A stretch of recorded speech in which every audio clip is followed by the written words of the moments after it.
Nearly 40% of adults are living with prediabetes or type 2 diabetes today. That's almost half the population.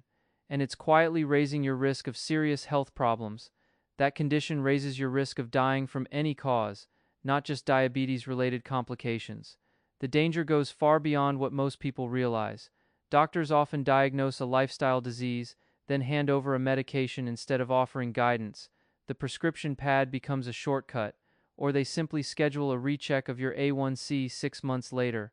Wait and see, they say, while the condition quietly worsens. The real problem is not high blood sugar itself, that's just the late signal. The engine behind it is something far more important. It is insulin resistance building silently for decades before anyone gets diagnosed. The damage happens long before the numbers turn red.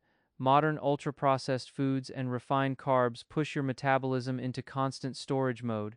Your body never gets the signal to burn. Insulin resistance is linked to heart disease, stroke, kidney failure, dementia, and even certain cancers. It's a common thread through the diseases that age us fastest. Damage accumulates in your heart, your brain, your blood vessels, and your kidneys years before symptoms ever appear. It is a silent process. Repeated large glucose spikes are a major driver of insulin resistance. Each spike is a hammer blow, and most people have no idea how often they are happening. Dr. John Myers, 15 years in internal medicine, has watched this exact story walk through his door more times than he can count. Someone arrives with a disease that did not start that week. It built slowly over decades while every routine checkup told them they were basically fine. What this channel does is explain what is actually driving these conditions and what you can realistically do about them at home starting today. If that helps you, subscribing genuinely gets this information in front of more people who need it. And if you're already subscribed, thank you. So, here are 20 evidence-based ways to flatten those glucose spikes, reverse insulin resistance, and pull yourself back from prediabetes or type 2 diabetes. They are not ranked in order of importance because the strategy that matters most for you depends on where you are starting from, but all of them work, and every one is something you can begin tonight. Number 1 is building muscle through resistance training, and most people over 60 are quietly losing the exact tissue that protects them. Your muscle is the largest place your body stores glucose. When you contract a muscle, it pulls sugar straight out of your bloodstream, and it barely needs any insulin to do it. That is the real reason a short walk after a meal lowers blood sugar so well.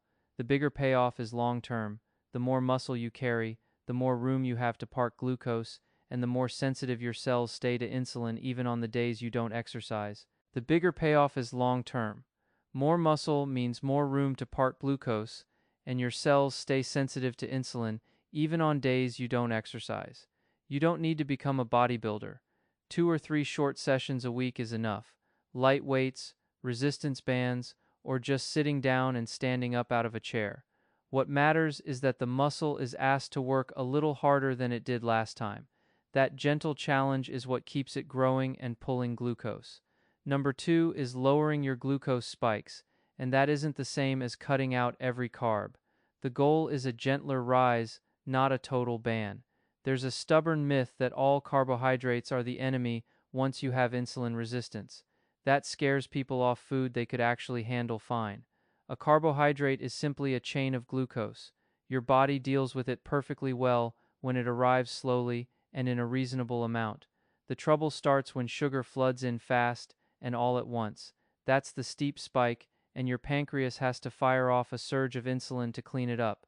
So the goal is a gentle rise in blood sugar instead of a vertical one. You can get there without giving up carbs at all. You choose carbs that release slowly, eat a smaller portion of them, and pair them with foods that slow everything down. A slow climb your body manages easily. Number 3 is liquid calories. This is one of the fastest ways to worsen insulin resistance without ever realizing you're doing it. Fruit juice, smoothies, sweetened coffee, energy drinks, and even drinks wearing a health halo like store-bought kombucha or coconut water all count as liquid sugar. When you drink your sugar, there is no chewing and no fiber to slow it down. It hits your stomach and goes straight into your blood almost immediately. Even a fruit smoothie does this. Blending shreds the fiber that would normally hold the sugar back, so you absorb far more, far faster, than if you had eaten the fruit whole. The insulin surge that follows often overshoots, dropping your blood sugar too low, leaving you tired and hungry again an hour later. That spike and crash cycle is one of the most damaging patterns for your metabolism. If you are serious about turning this around, liquid sugar is the very first thing to go. Number 4 is what goes on the plate alongside your carbohydrates, specifically protein and fat.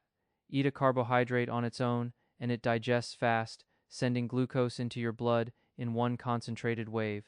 Add protein or fat to that same meal, and digestion slows right down. Protein triggers gut hormones that delay how fast your stomach empties. Fat physically slows food moving through the digestive tract, not through hormones but through a gentle physical break. If you are having toast, add an egg or some peanut butter. With rice, include chicken or fish and some vegetables with olive oil. With fruit, add a handful of nuts or a piece of cheese. These small pairings change how your body handles the whole meal. These pairings also keep you fuller for longer, which quietly kills the urge to reach for a snack an hour later. Number 5 is stopping the constant snacking. I know this one is harder to hear because we were all told for years that little meals all day keep the metabolism humming. Every time you eat, even just a few bites, your pancreas releases a fresh burst of insulin to handle it. Snack every 2 or 3 hours from morning to night, and your insulin never gets a chance to come back down to a low, healthy level. Your body needs stretches where insulin is low. That is when stored fat finally gets burned and when your cells reset their sensitivity to insulin. So, let real gaps open between meals, and allow yourself to feel genuinely hungry before the next one. It feels strange at first, but within a few days the hunger settles. Number 6 is managing chronic stress, and this gets overlooked almost completely in conversations about blood sugar. Stress directly raises your glucose. When you are stressed, your body releases cortisol and adrenaline. Both tell your liver to dump stored sugar into your blood, ready for action. That sugar dump is useful if you are genuinely in danger and about to run from a threat. It gives you energy to escape. But if you are stressed sitting at the kitchen table or lying awake at 2 in the morning turning a worry over, that glucose has nowhere to go. It just sits there, and insulin has to deal with it. Years of chronic stress become a hidden driver of insulin resistance, working silently in the background regardless of what you eat. A perfect diet cannot offset stress hormones that never switch off. Cortisol and adrenaline keep telling your liver to release sugar even when you haven't eaten. Managing stress regularly, through breathing, walks, or gardening, has to be routine. It is not a luxury you get to eventually. If this is clicking into place, subscribing keeps this channel going. It is the one free thing that helps me keep these explanations coming. Number 7. The order food is eaten changes the same meal's spike. A simple rearrangement of what hits your stomach first can transform your blood sugar response. Eating vegetables and fiber first, then protein and fat, then carbs last helps. This sequence changes how your body handles the exact same meal. Fiber forms a gel in the stomach that slows absorption of what follows. It coats the lining and creates a buffer that delays sugar hitting your blood. Weill Cornell medicine researchers in 2015 measured about a 40% lower post-meal glucose with this one change. That is a dramatic drop from a simple habit. Only the eating order changed, not the food itself. The same ingredients rearranged gave a completely different metabolic result. A nightly ritual of cut vegetables with hummus before dinner builds this habit. It loads you with fiber before the meal even starts. Number 8 targets sleep. Because poor rest is one of the fastest ways to damage your insulin sensitivity. It doesn't take weeks of poor sleep either. A single night of broken rest can blunt your glucose tolerance the very next day. Your cells become sluggish to insulin, while your hunger hormones get scrambled, making you crave quick energy. That scrambled signal pushes you towards sugar and fat to make up the energy you're missing, even though your body doesn't actually need it. Repeat that pattern night after night, and you build a slow metabolic disaster that worsens insulin resistance steadily. A steady bedtime and wake time keep your internal body clock regular, which directly supports how your cells respond to insulin. Aim for 7 to 9 hours each night in a cool, dark room, with screens switched off at least 30 minutes before bed. Number 9 is avoiding what's called naked sugar, any sweet food eaten completely on its own with nothing alongside it. A cookie or piece of candy eaten on an empty stomach creates one of the fastest, largest glucose spikes you can generate. Nothing is present to buffer that sugar, so it's absorbed almost instantly, forcing your insulin response to be just as aggressive. Treats do not need to be eliminated entirely. The key is never to eat them naked, meaning alone and on an empty stomach, which causes a massive spike. Instead, have something sweet at the very end of a full meal, after protein, fat, and fiber. The sugar joins a mixed meal and is absorbed slowly, so the spike is far smaller. Number 10 is to start paying attention to insulin itself, not only your blood sugar. Almost everyone with prediabetes or type 2 only ever gets glucose measured. Glucose is a late signal. By the time it reads high, you have usually had years of high insulin quietly compensating behind the scenes. Insulin rises first, sometimes a full decade before glucose ever looks abnormal on a standard test. That is the hidden window of opportunity. If you want to catch insulin resistance early, or prove to yourself you are reversing it, you measure fasting insulin, not just fasting glucose. Here in the United States, you ideally want that fasting insulin number under 5, and certainly under 7, for optimal metabolic health. If your fasting insulin is higher than 7, while your glucose and A1C still read normal, you are already insulin resistant and need to act. Many doctors will not order a fasting insulin test on their own, and some insurers will not cover it. You may have to ask for it directly or pay out of pocket. Number 11 is cutting back on ultra-processed food, and this goes well beyond just sugar. These foods are built in a factory to sell, not to nourish. These factory foods contain ingredients like emulsifiers, stabilizers, and artificial flavors that you would never find in your own kitchen. A 2019 NIH Metabolic Ward study showed exactly this. Even when calories were held the same, ultra-processed foods worsened insulin resistance on their own. Even when calories matched exactly, the ultra-processed group still showed worse metabolic markers, meaning something beyond calories was driving the damage.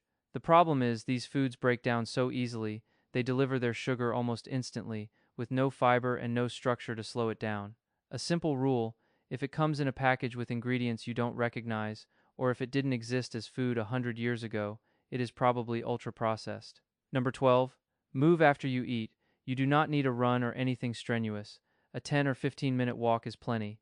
When you move, your muscles contract, and a contracting muscle pulls glucose out of your blood through a separate route that does not need insulin at all. This is especially powerful right after a meal, because that is exactly when sugar is pouring into your bloodstream fastest.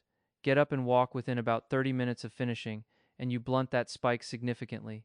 Do it day after day, and you train your muscles to be better at clearing glucose even when you are sitting still. Number 13 is lining your eating up with your body clock.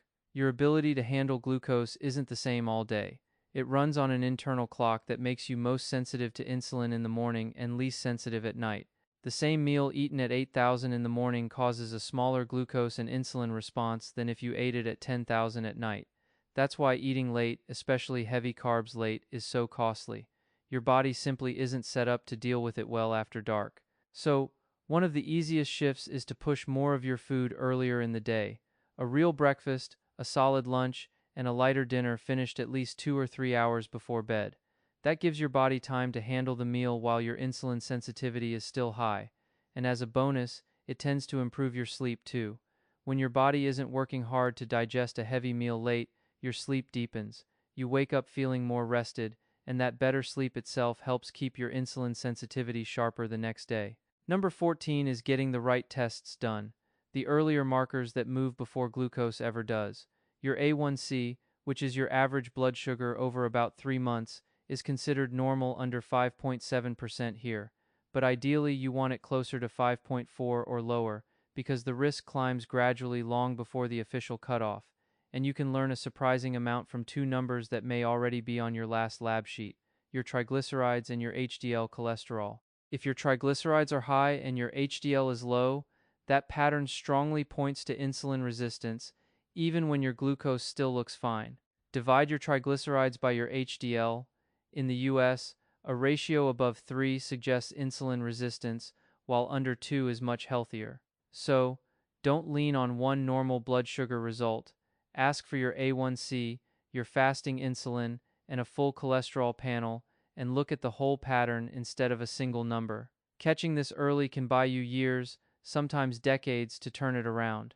You don't need a dramatic diagnosis. You just need to look at the right numbers before they become a problem. And that's a choice you can make at your next routine appointment. So, at your next appointment, Ask for your A1C, your fasting insulin, and a full cholesterol panel. None of them cost much, and together they reveal the whole pattern, not just one number. Number 15 is about building longer stretches each day with no food and low insulin. Every time you eat, insulin goes up. Eat constantly, and it never comes down. Keeping your meals inside a 10 to 12 hour window, say eating from 8 in the morning until 8 at night, lets insulin fall back to baseline for several hours before you eat again. That drop lets your cells reset their sensitivity to insulin and allows your body to finally tap into stored fat for energy. Because high insulin blocks fat burning.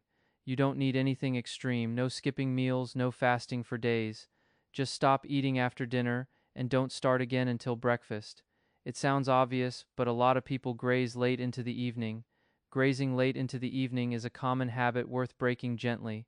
I struggled with it myself, and I promise it gets easier after a few days.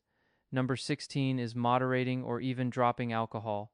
Most people never connect their drinking to insulin resistance, but the link is strong. Alcohol disrupts your blood sugar in several ways at once. It interferes with your liver's ability to release glucose steadily, which can send you into a reactive low blood sugar, leaving you tired and craving more sugar later. Alcohol also drives fat to collect around your internal organs, the visceral fat most tightly tied to insulin resistance. Even moderate drinking can stall your progress. It wrecks your sleep quality, which, as we already covered, drops your insulin sensitivity the very next day. That's a double hit to your metabolism from one drink. Even a couple of drinks a few nights a week can quietly stall your progress. Alcohol interferes with your liver's ability to release glucose steadily, which can send you into a reactive low, and it drives fat to collect around your organs, the visceral fat most tightly tied to insulin resistance. Number 17 is putting fiber at every single meal, not just dinner. It's one of the most consistent helpers for your blood sugar.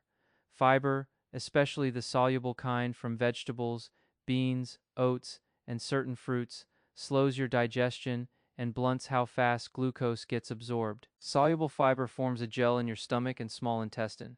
That gel physically slows how fast the sugar from your meal reaches your bloodstream. Instead of a sharp spike, you get a gentle, manageable rise. This is why a bowl of oatmeal with berries handles so differently than a sugary cereal. Fiber does more than slow digestion. It also feeds the good bacteria living in your gut. Those bacteria ferment the fiber and produce compounds called short-chain fatty acids. Research shows these compounds help improve your cell's sensitivity to insulin, making your whole system work better. Most people should aim for around 30 grams of fiber a day. That might sound like a lot, but it adds up quickly. A cup of cooked lentils gives you about 15 grams. A pear with the skin on adds another 5. A handful of almonds and a serving of oatmeal can get you most of the way there. The average American gets only about 15 grams of fiber a day, roughly half the target. That gap is a big missed opportunity. Closing it doesn't require a complicated plan. Add spinach to your eggs, have a side salad with lunch, and swap chips for an apple or a handful of nuts. Small swaps add up fast. Number 18 is targeting visceral fat, the deep fat packed around your internal organs. It's not the fat you can pinch under your skin, it's the fat that wraps around your liver, pancreas, and intestines, and it is metabolically active, pumping out inflammatory signals and hormones that directly drive insulin resistance. Visceral fat is not just stored energy. It actively releases inflammatory chemicals that interfere with how your cells respond to insulin. The more you carry, the harder your pancreas has to work to keep blood sugar normal. This is why losing this specific fat is so powerful for reversing insulin resistance. Here is the surprising part. You can be a perfectly normal weight on the scale and still carry too much visceral fat.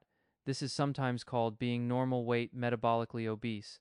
If you are inactive or eating poorly, the fat can accumulate deep inside even while your jean size stays the same. Your waist size tells you more than the scale does about visceral fat. For men, a waist measurement over 40 inches signals high risk. For women, over 35 inches. Even if your weight barely moves, a shrinking waist means you are losing that dangerous deep fat, and that is what matters most for reversing insulin resistance. For men, a waist measurement over about 40 inches signals high risk. For women, it's over about 35. Resistance training and cutting back on ultra-processed food are two of the best ways to target this deep fat directly. Number 19 is about medication. Drugs like metformin or the newer GLP-1 medicines can genuinely help lower blood sugar and cut your risk of complications.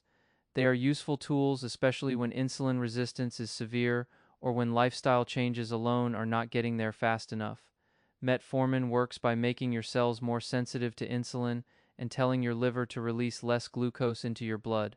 The GLP-1 medicines slow your digestion and reduce your appetite, which helps you eat less and lowers the glucose spikes from meals. But neither drug reverses the root cause. That cause is years of metabolic overload from diet, inactivity, stress, and poor sleep. Number 20 is the one that holds all the others together: consistency over perfection. Insulin resistance did not appear overnight. It built over years, and it takes steady effort over months to turn around. But here is the relief in that: the effort does not have to be perfect. You do not need to nail all 20 of these flawlessly. Pick a few, do them most days, and let them stack up. The relief is that the effort doesn't need to be perfect. Pick a few habits from this list, do them most days, and let the small wins stack quietly over time. Walking after meals most days, sleeping well most nights, eating whole food most of the time, that's the rhythm that works. Not every day, but most. Over weeks and months, your fasting insulin starts to drop. Your energy steadies, your waist shrinks, and your long-term risk of diabetes and heart disease falls right along with it. So, here's where to start tonight. First, take a 10-minute walk after your next meal. That single habit blunts the biggest spike of your day. Second, at that same meal, eat your vegetables first and your carbohydrates last. It costs nothing and can cut the glucose spike by nearly half. Third, stop drinking your sugar, starting with tomorrow's juice or sweetened coffee. Liquid sugar is the fastest route to a spike and the easiest to cut. Fourth, close the kitchen after dinner and leave it closed until breakfast. That gives your insulin several hours to fall back to baseline overnight. Fifth, at your next appointment, ask your doctor for your A1C, your fasting insulin, and a full cholesterol panel. Those three numbers tell the real story. None of these 5 steps costs much, yet each one moves you in the right direction. Small, cheap, daily choices that add up to real change.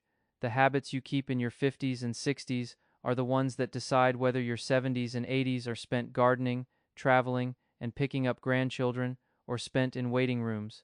Small daily choices never feel powerful in the moment, but over years, they quietly decide how well you age. The habits you keep in your 50s and 60s are the ones that decide whether your 70s, 80s, and 90s are spent gardening, traveling, and picking up grandchildren, or spent in waiting rooms. Small daily choices never feel powerful in the moment, but over years, they quietly decide how well you age. Now, of everything on this list, the one that moves the needle fastest for most people over 60 is that visceral fat from earlier, the deep belly fat driving the whole problem. And most people get one thing badly wrong about it.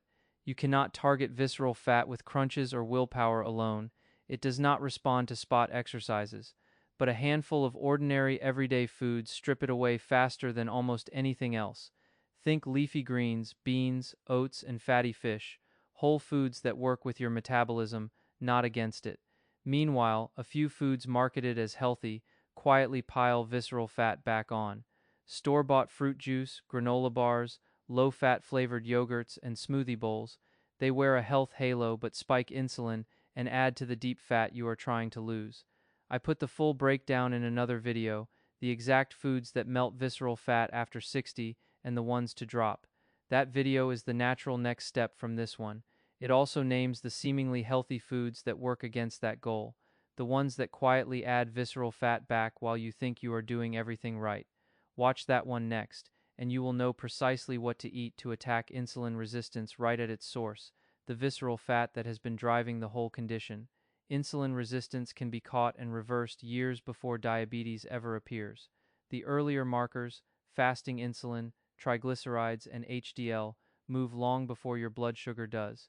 You have more time than you think, but the time to start is now. The habits explained here work together, starting with the very next meal. Walk after dinner, eat your vegetables first, stop drinking your sugar, close the kitchen after dinner, and at your next appointment, ask for your A1C, your fasting insulin, and a full cholesterol panel. That is where you start tonight.